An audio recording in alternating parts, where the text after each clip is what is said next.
So welcome to Justina Eitzinger, the COO of Images Retail Middle East. We're really delighted that you're able to join us today on the LifeLab.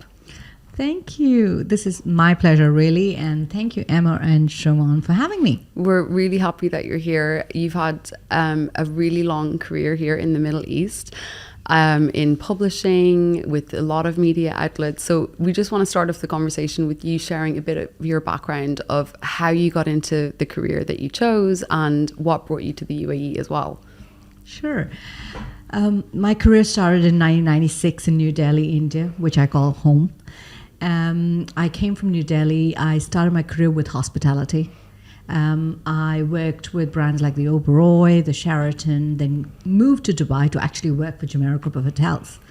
And it was just by chance that I was looking to move, and my husband's also in hospitality, and I thought it would be nice to, that early in my career, to kind of figure out where I really should be. And then I saw this amazing opportunity to work with Gulf News, and I just applied in. So it was by chance that I actually moved to media. That's mad. Yes. And that's it. I never looked back. I loved it. I loved being in media. It just gave me purpose. And what was the first job that it was journalism, or you were in sales? I was in sales and marketing, yes. Okay. I was in the marketing department in Gulf News, and I worked for brands like the Inside Out magazine. Wow. And so on and so forth, yeah. And what is it that you really loved? You seem to be very drawn to that profession.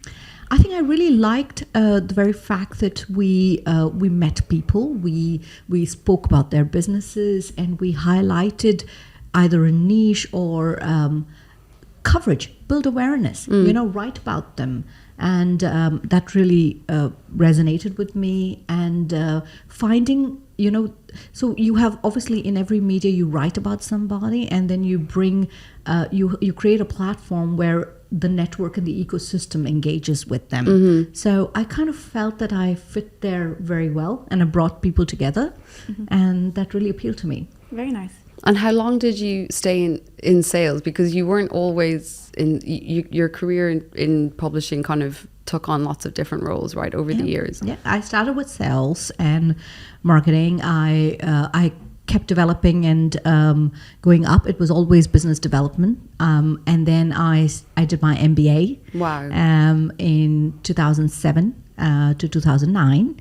And I kept moving up, which also meant then I started looking into marketing. And off late, obviously, with my current role, I manage all operations. So that includes sales, marketing, distribution, and even content. Yes. That's really interesting. So your early career probably has helped guiding you in terms of managing all of those teams now. Yes. It becomes very, I think in especially in a C-suite role, it's rather hard if you have just one-dimensional experience. I felt that given that I came from the business background, it really helped me understand what the ecosystem's looking for, and of course content, how we can keep enriching it and still maintain that balance and that integrity to keep it separate. Because you should not be overly only business centric, and you should not be so content centric that there is no balance for even business. That is so important. Yeah, it is. And especially nowadays with content, because there's so much people are just bombarded with content all the time, so really keeping it meaningful and also being able to run a business out of it, relevant for your target audience. It has to be sustainable, right? Yes. I felt that my background and my studies really helped make it all sustainable.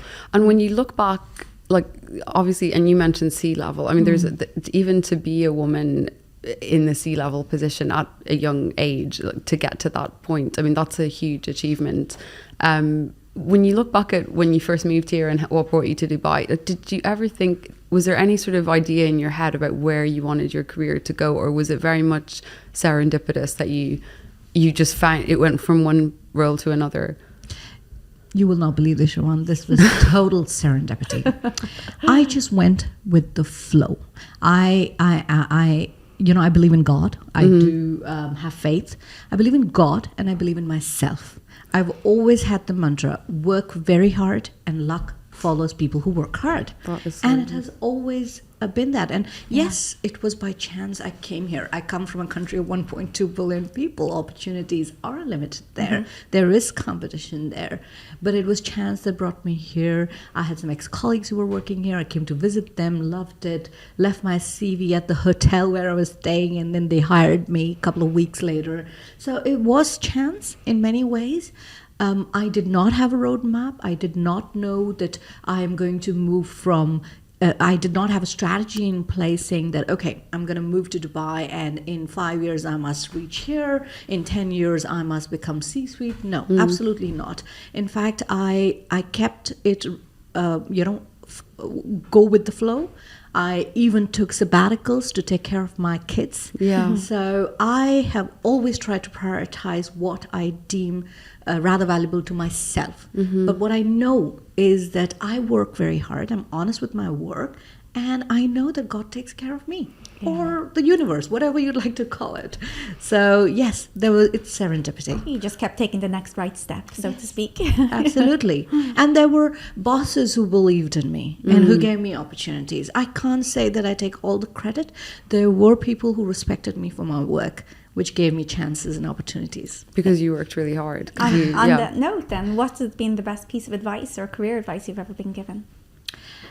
The career advice, I would say that I have, very early in my career, I was told that it's better to get less done. But whatever you get done so well that, you're remembered for that. I think a lot of us in our hustle try to get a lot done and then we make compromises.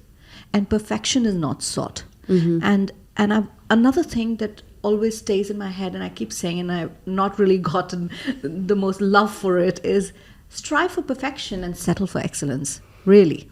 Perfection, I don't know why there is this misnomer that, it's not, it's better to be creative than to have perfection. Yes, you're right. But if you don't seek perfection, and no matter what you do, you can't settle with excellence, Yeah. and excellent work. So I think that's so true. I think it should be that the goal is perfection, and then that's what you're aiming towards, but you don't actually, there's no such thing. There's no such thing as perfection. Yeah, honestly, perfection, there is nothing called perfection, right? It's also perspective in some ways.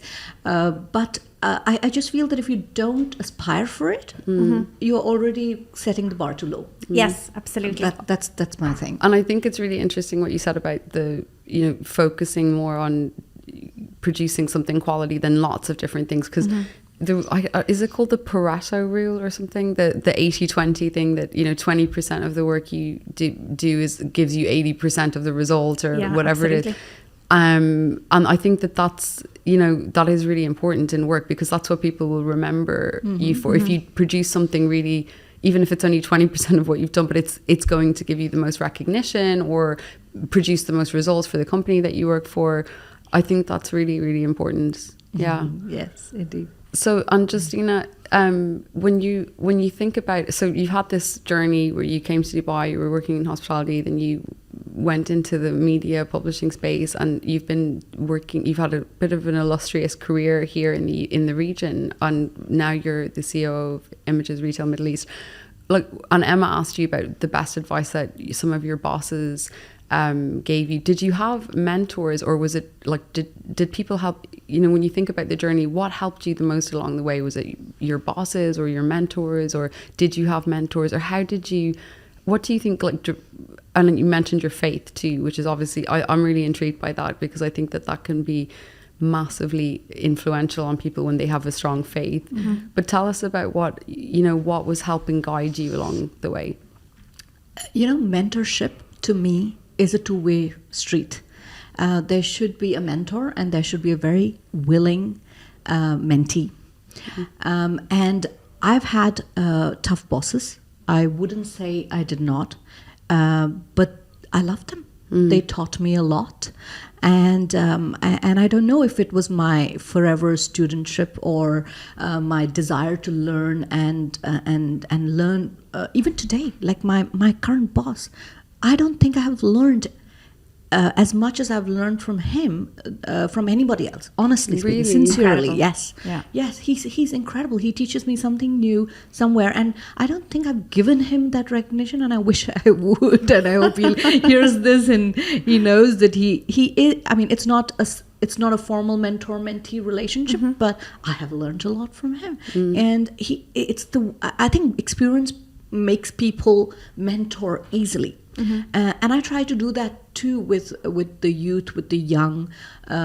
But saying that, have I had absolute mentors whom I can recognize today other than my current boss? I can't think of, but every boss has taught me something. Yeah. And I have willingly learned from them, and I've really appreciated what they taught me. But yeah, I would say my current boss really teaches me even today. And do you implement that with the teams that you're mentoring today, or do you consider yourself a mentor to them? I do try my best to mentor, but I feel that not everybody's happy to be a mentee. So, it comes naturally to me to obviously pass on what I have learned. But that's why I started off saying that, a mentorship really is a two-way street. Yeah. You need to have mentors, and you have, you need a willing mentee. But people who are keen to grow and who are keen to, learn on a daily basis really become willing mentees. Yeah. And they personally gain in the process. 100%.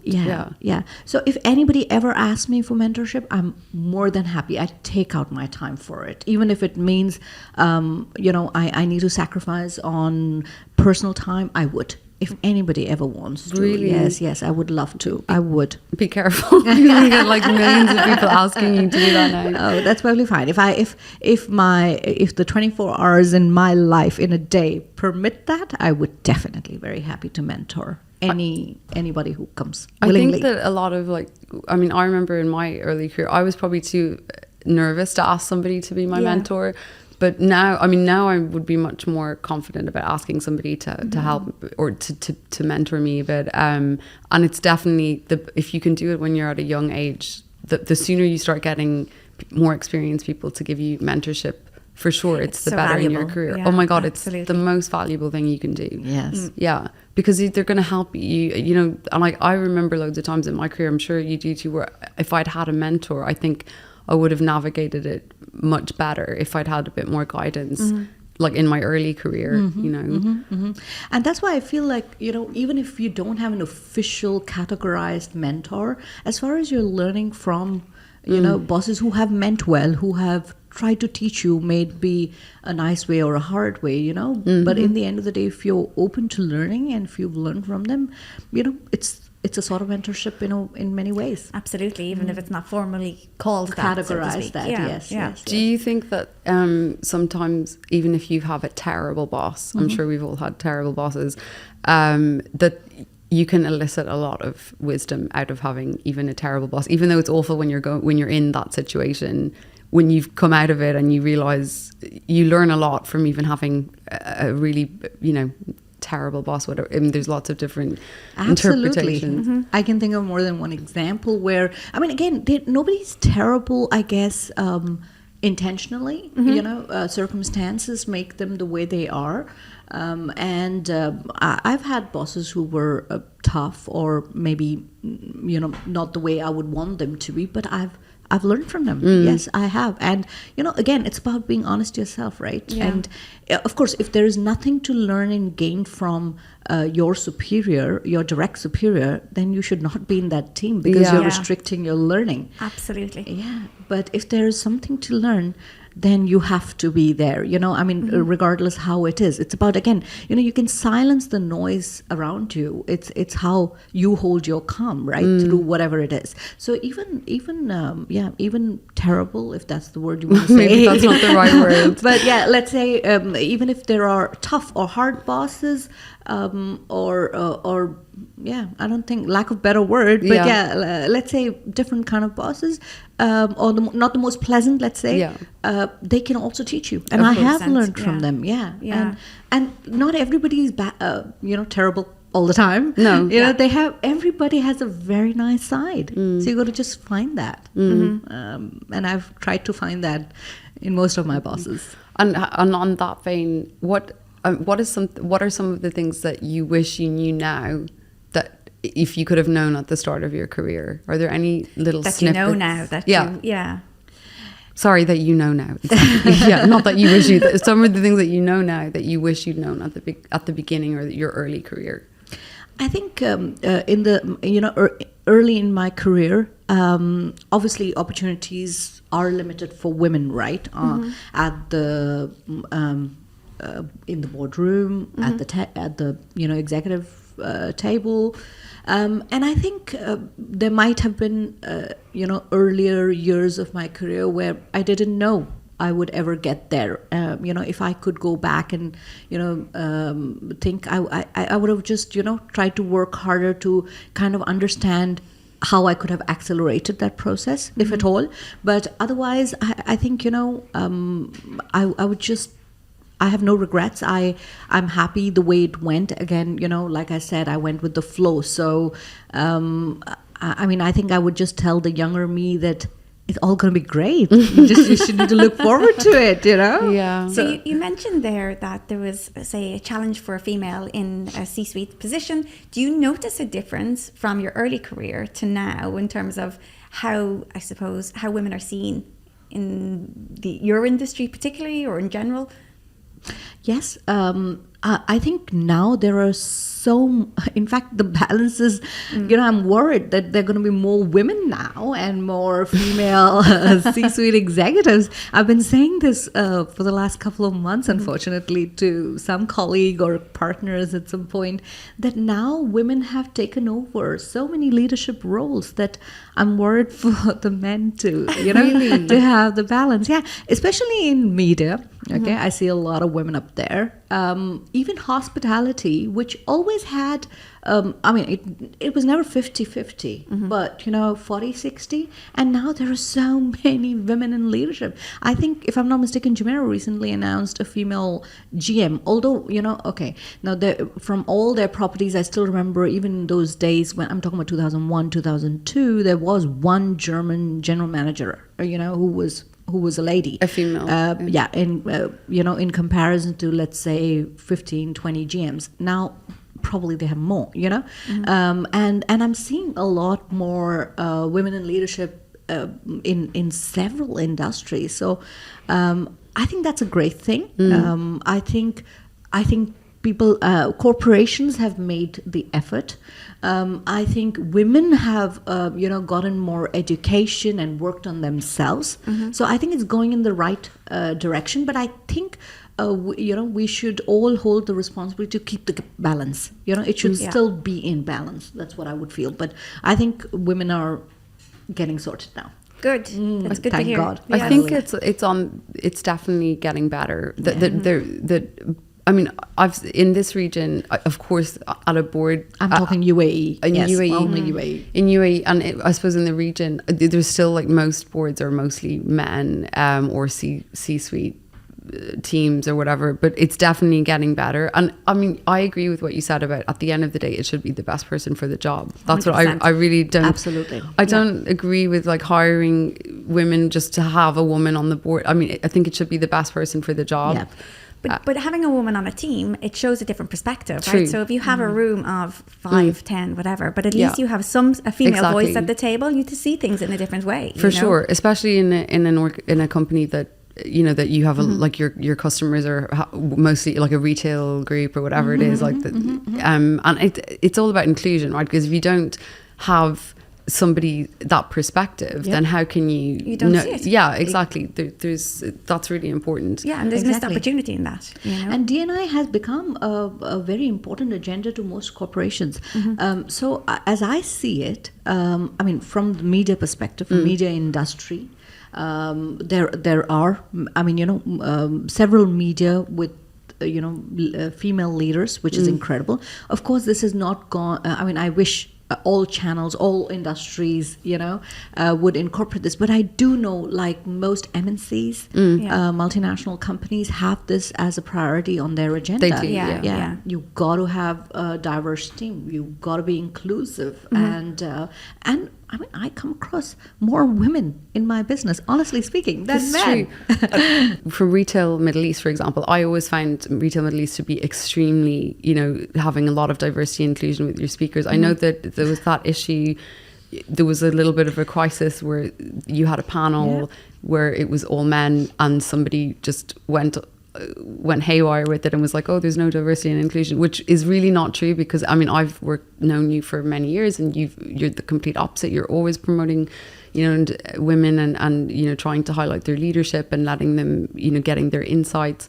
But you did mention as well at the time, sometimes women don't want to speak, and they're more reticent to come on. They're still they still need a bit of a push sometimes, right, to kind of... I'll explain. Okay, now I can tell you from my personal experience, and obviously this entire episode that happened. So we were organizing this event, and it was a tech event.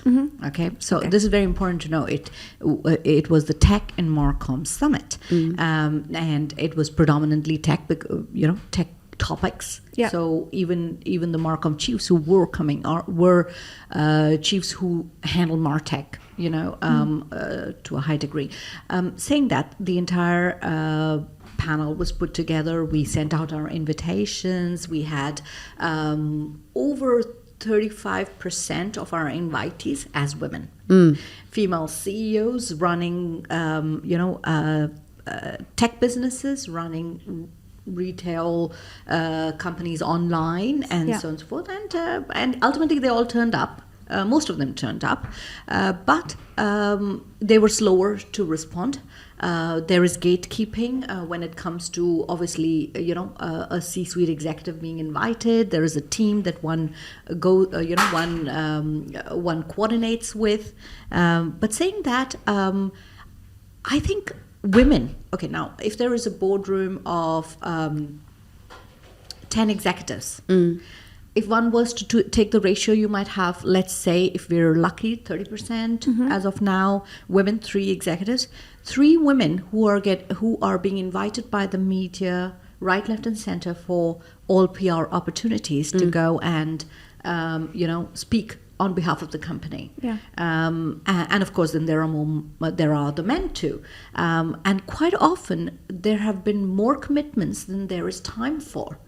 And women, and I can tell you again, as a mom, as a mother for 2 kids, I would rather, after my long day at work, rush home than than have other official commitments in evenings, in the weekends, and so on and so forth. So it becomes hard for women to manage all that they do, because if anybody thinks that today that women can just be them, okay, I don't know how to say this very fairly, but I think women have to work harder. There's more to balance, probably. Women have to work harder, and women in general are very hardworking, and they bring so much ownership to the table that they care a lot, and they work rather hard. They deliver a lot, and all that takes a lot of time. And and when their plates are full, sometimes their PR commitments take a side, of course, less importance, let's say.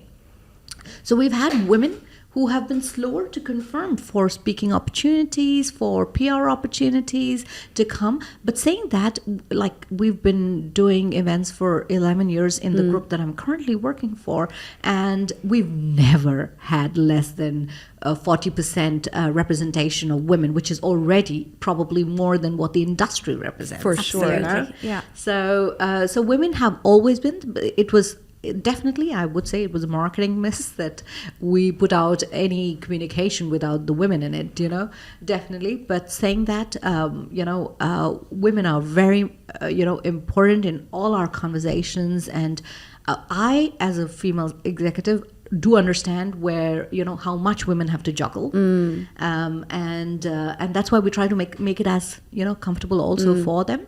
But saying that, women, we will always do events with a balance, and we always go out and invite them. And of course, you have a great ethos about promoting women. I mean, and this is going back years, not just like since it became much more a prominent talking point in the corporate world about diversity and inclusion. You guys always had a lot of women on your panels, and always. A lot of 40% and more. And in fact, ultimately, the last event where we got a little bit of flack from someone who didn't know us and who just decided to publicly make these announcements, we had almost 60% were women. 40% were men. So, it was just a matter of time. And I do think it's interesting. I mean, it's a bit of a controversial point when people say women work harder than, not harder, or it's not harder. I feel like they have to work harder to get to the same position. That's in my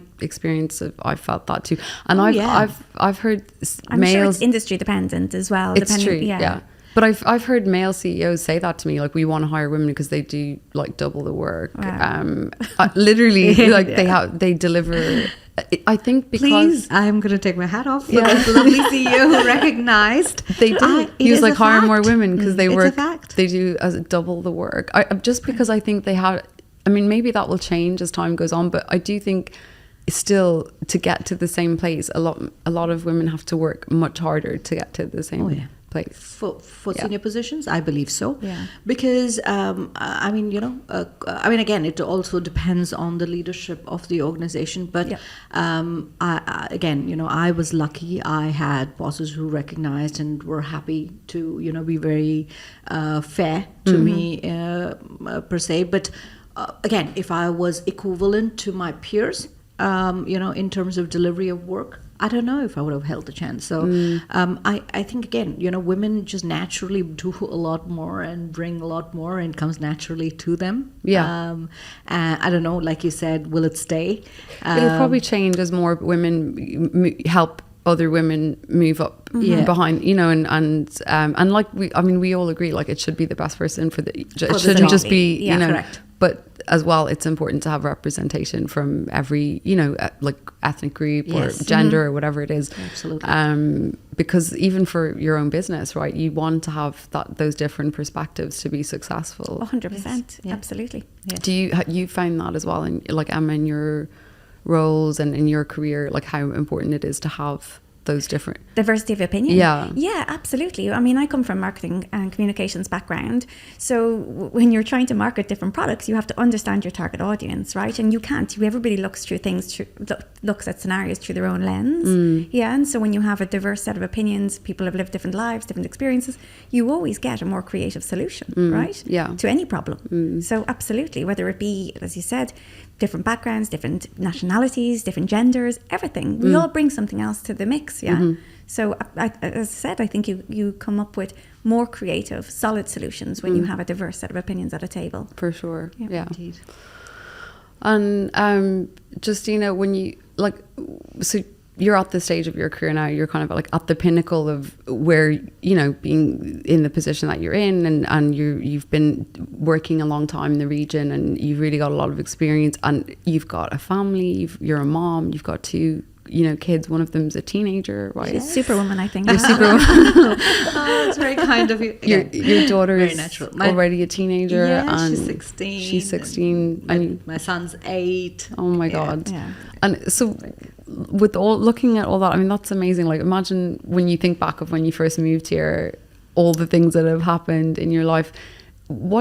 How do you define success? Like, what does that mean to you? What personally? Success means different things to different people. Yeah. For me, it means being balanced. For me, it means very happy to wake up in the morning and go and do what I love. Yeah. It means still being there to pick up my kids when they finish school. It means, being able to balance it without, one being, let's say, I don't want my job to suffer for my personal, life, and I don't want my kids to suffer because of my job. So for me, this balance is success. Do I always have it? I don't always have it. But for all major things, I like to be there for my kids and for my family. So success to me means being able to, find the role that really gratifies you. You can passionately work and learn every day, and be there for the family where they need, and also inspire my kids to know that you have to work hard, and it's natural, it's good, and if you love what you do, then it shouldn't be so hard, and you've got to take out time for everything. So honestly, I'm living the life. And that is success to me. That's amazing. And your kids, do you feel like they've really soaked that up from you, and the work ethic, and the having the career and being an amazing mom? And I think somewhere, I'll be very honest, Siobhan, obviously they would love for me to have more time with them. And honestly, I would also. But if I'm not there at work and I don't get those things done, who would? So I really have to balance that. I take 2 to 3 weeks off every summer, and I spend quality time with the kids. Weekends, I try to have at least one full day where I don't, I try not to do any work, and I'm really focused on them. And like I said, I don't negotiate on my school runs. So I go and pick up the kids, and I tell my boss, my clients, that I'm not available from this time to this time. So I'll do my work. I work my day out accordingly. Otherwise. So yeah. Have you ever had to think about, so did you have those boundaries set from day one, from the day you had your children, or have you had to not at all work at that? I had to work that out. And I had to negotiate that out quite often.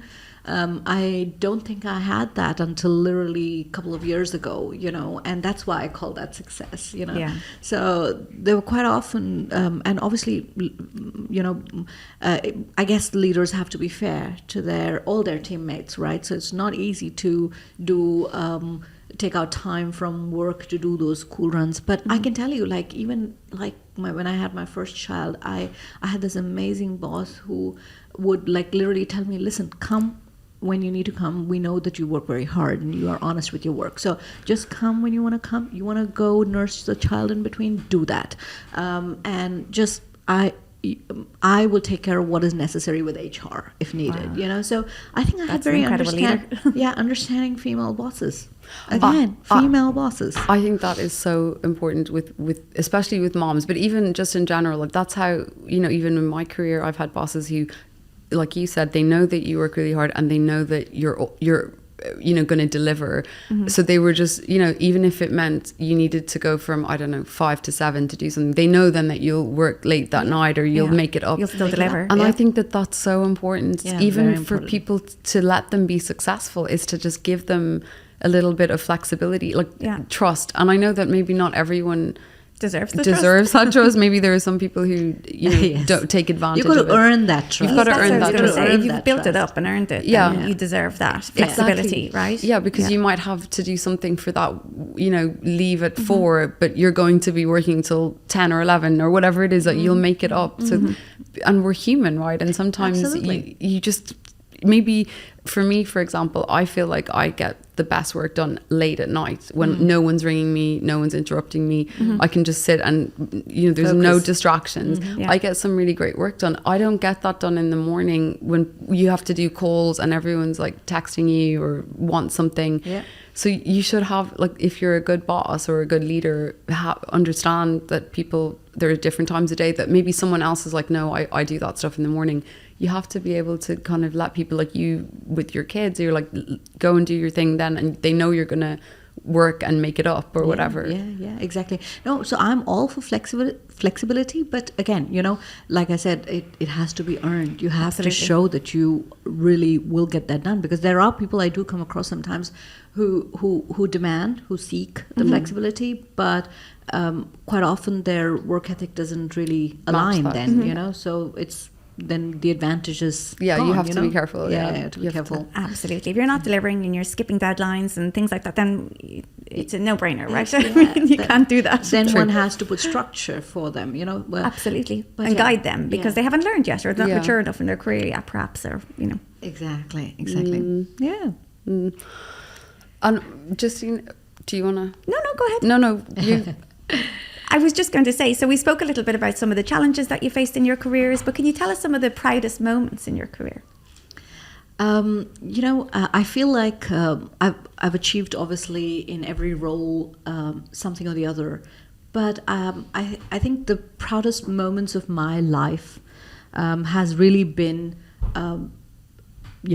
balancing motherhood, going back to school to do my MBA while having a full-time job and a young child. Wow. Though, that entire MBA graduation, I still remember I could cry every day. That was a lot of work, That was insane.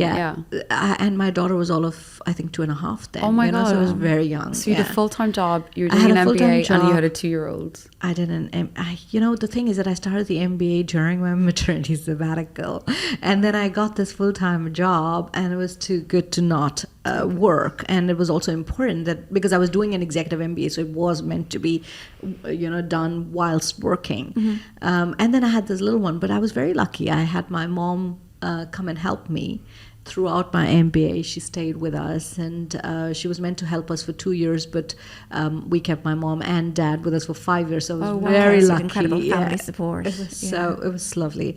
And my daughter was raised by somebody better, I guess, in many ways than I.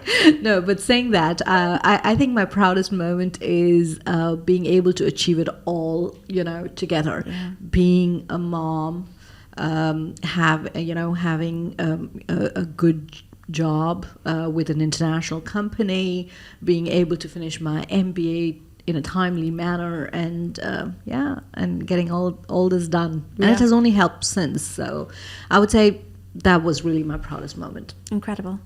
That is incredible. Yeah. Thank you. There's like super woman status over here. Yeah. And I don't consider myself as a woman, but it's funny, I noticed that people that are high achievers, like, I don't, Huda Katan, I saw her getting an award I think it was last week, she got an award at the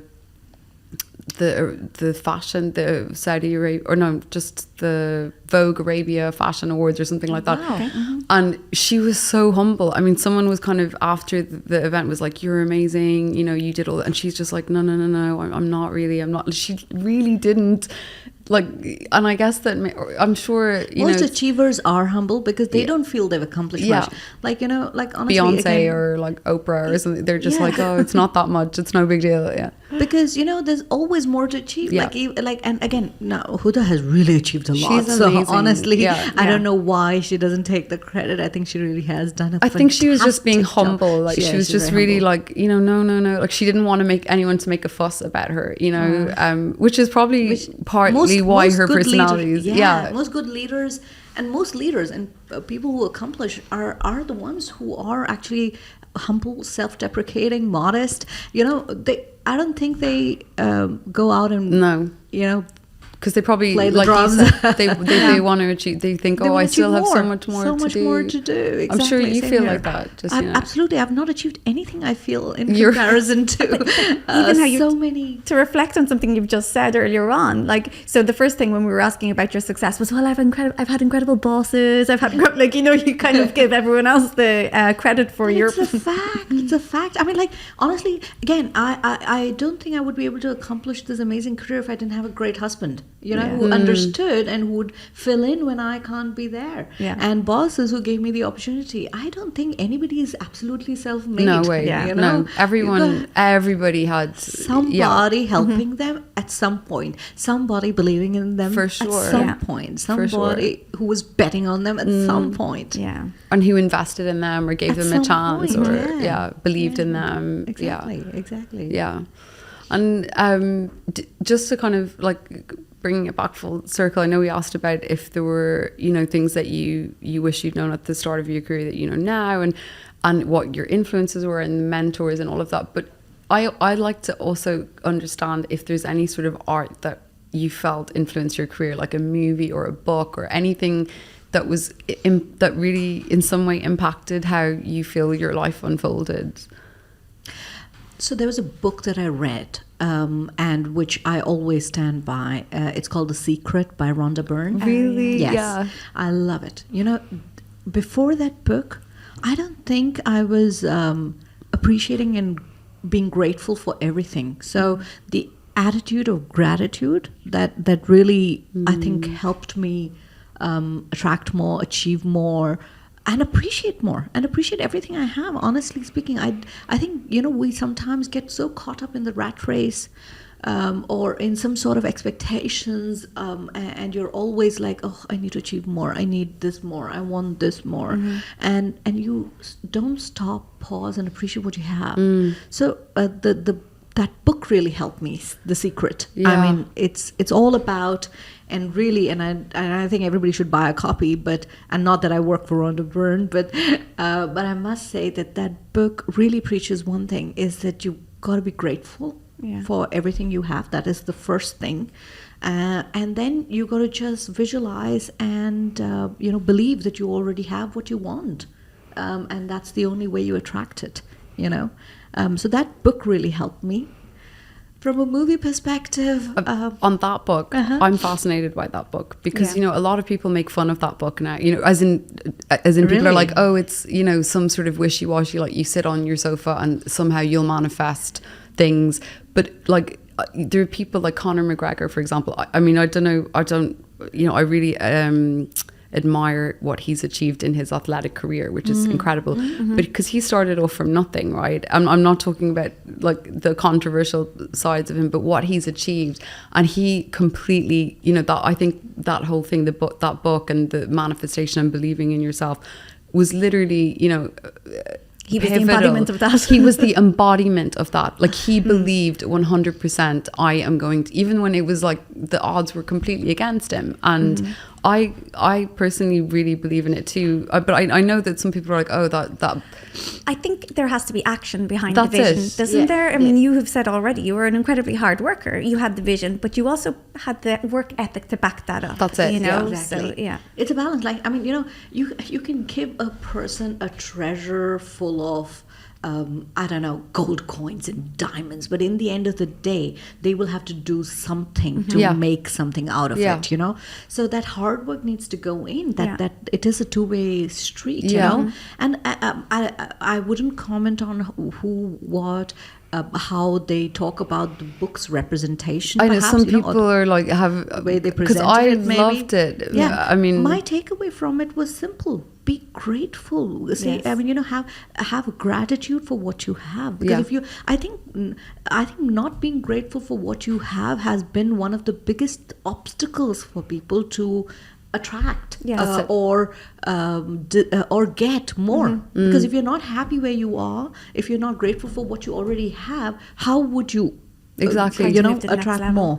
Yes. And that can be a real challenge, though. And you think about today in social media, and you say even for body image or different things, you're pushed like, so you need to drive a better car, you need to live in a bigger house, you need to look better, you need to whatever. So to actually sit down and reflect on some of the good things in your life is so important, because you're bombarded with you always that nothing's enough. Essentially, You have like, I was in Emma's house recently, and when you leave her house, there's like a bell on her door, and it rings, and I was like, what's this? And she's like, that's my gratitude bell. Every time it rings, I'm like, thank you.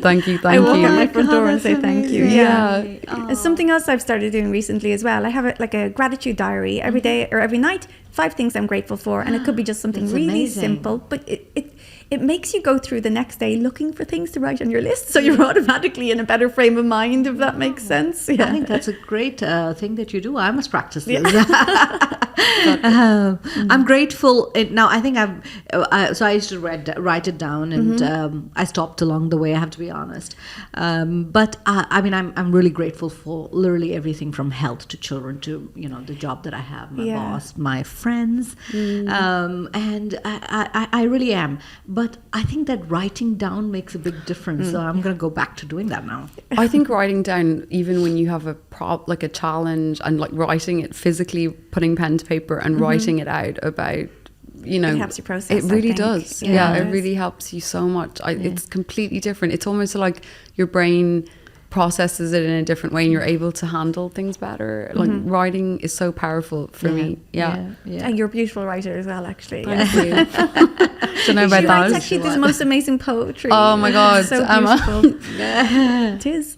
But yeah, writing and being grateful. But like, I just think it's a really interesting book that you brought up, because it's fascinating to me about that self-belief, because when you see it in athletes, a lot in athletes like LeBron James, or there's a really good documentary, In Search of Greatness, with that kind of interviews all these world-class athletes, and all of them have that. All of them believed, even when no one else did, and there was no sign that they were going to achieve this greatness. They, like Muhammad Ali, or they all did. A friend who works in sports psychology and said the difference between like a great team and a winning team is belief. And Absolutely. It's amazing. Yeah. And then the last one, Justina, any movies that you... No, I don't think there was a movie that I can talk about that, inspired me so much. But or maybe I don't watch enough movies, Siobhan, to be very fair. Time. Maybe I've just not had those. Like every time I say, at least earlier when I was dating my husband, I say, Ron, let's go for a Hindi movie together. And my husband would say, I'm sorry, I don't have a 4-hour window in my life. Are they 4 hours? No, of course not. But they're like 2.5, 3 hours. Okay. But his way of saying, I don't have so much time for a movie that I'm not going to understand. Fair enough. In language-wise. No. So, I mean, there are amazing movies out there. I've just not had much time to watch many, but I do watch Netflix time and again. And there was something that there was this Bold Type. The Bold Type is an amazing soap that I came across, and it was of this amazing media icon, actually. Incidentally, and she's a female executive. Again, the very few among her male peers. And it just speaks of how she had to navigate to get where she got, and at some point she was also very wrongly taken away from her position to be replaced by someone who was a tech genius, who was rather advanced in probably digital content and so on and so forth, but just again to be replaced back, I think, if I'm not mistaken. Yeah, in the end. So it was that was a great book. That was a great soap, and I felt that it kind of spoke about how much women have to do to earn respect and to sustain it. To sustain it. To sustain it, because earning respect for your work and getting recognized for the first time, but then again going back the full circle by the peers or the bosses or the decision makers to say, okay, no, she was better. That's a good one. So I have one final question. You spoke a little bit about your own life, and you seem to be quite purpose-led in how you live your life. So how important do you think purpose is for a company, for a corporation? Very important. I don't think any organization would get anywhere without a purpose. I think purpose is vital. It's at the center and core of everything you do, and the purpose needs to be very clear, top to down. It's very important, and we're a very lean team, but we're very, very focused on telling each of our colleagues every day what our purpose is. So, and quite often my boss actually says that, if we do great work, money will follow. Money is not important. What's important is we do great, respectable work.